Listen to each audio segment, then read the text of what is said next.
Ukanti kweyakhe intetho yobume bephondo inkulubaphathiswa yase Mpumalanga uRefilwe Mtshweni-Tsipane naye ubethelele ukubaluleka kokuphuculwa kweziseko zophuhliso kuhlumo lwezoqoqosho. IiBillion-zeerandi zibekelwe bucala uphuhliso lweziziseko zophuhliso.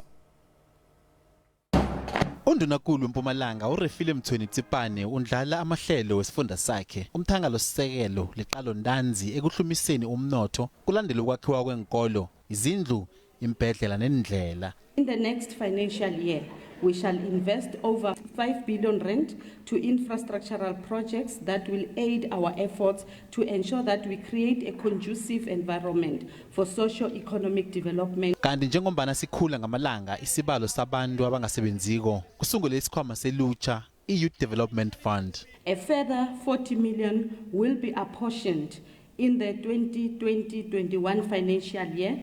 Mpumalanga isifunda esilaphaza ebhoduluko enarheni le. Yeke urhulumende unethemba lokuqeda lokho. Undunankulu uthi urhulumende usebenza ngamandla ukuruthula ubukhohlakali nokusiza abomasipalata abadosa nzima ukunikela abantu izenzelwa. Ziyamukele ngembono ehlukeneko inhlangano zepolitiki. Ukhulumile ngemathuba emsebenzi lesiwakhile in the various departments in terms of the schools that have been built, in terms of clinic lekakhiwe. She does not put the time frame in the budget. You don't know when will it happen, where the money will come from. Basic service delivery, sewers, infrastructure that's deteriorating. She didn't mention that, and that is a big worry. Undunankulu uphezu kwehlelo lokwenza isifundesi sibe namabubulo lapho acheja khona khulu zokulima zamahlathi, zemayini, zamakhemikhali nezensimbi. NginguThabo Mtshweni wendaba ze SABC eMbombela.